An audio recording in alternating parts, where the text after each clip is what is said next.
Time for another episode of 6 Degrees, and we're about to get all medieval on this one. To celebrate the release of The Kid Who Would Be King, we're going to link the wielder of Excalibur, Louis Ashbourne Circus, to King Arthur himself, Monty Python's Graham Chapman. The rule? No medieval films. So, grab a sword and lob your holy hand grenades on the count of 3. 3 shall be the number thou shalt count, and the number of the counting shall be 3. Let's go.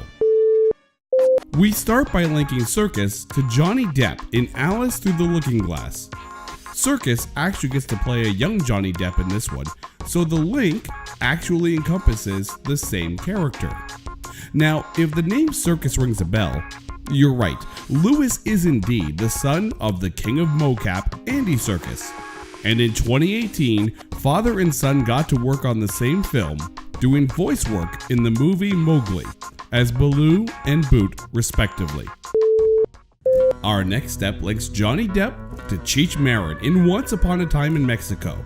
This is the third film in director Robert Rodriguez's El Mariachi trilogy, and the second appearance from Marin in that trilogy.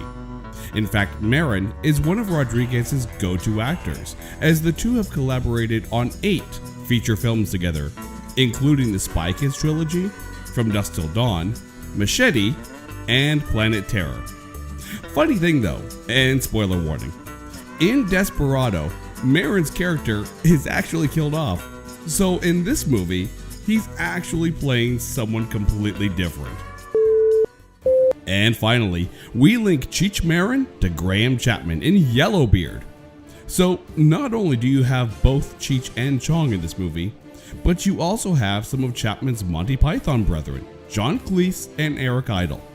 However, that amount of comedic genius can't even save this film, with both Idle and Cleese calling it one of the worst movies ever made. In fact, Cleese went so far as to say it was one of the 6 worst films ever made in the history of the world. And this from someone who was actually in The Adventures of Pluto Nash. And there you have it. Be sure to give the video a like and subscribe to the channel. You can also find us on social media, where you can drop us a challenge of your own. And you can also hear us on our podcast, available now on most streaming services and on our podcast website. Just some of the many ways you can keep up on all things 6 Degrees.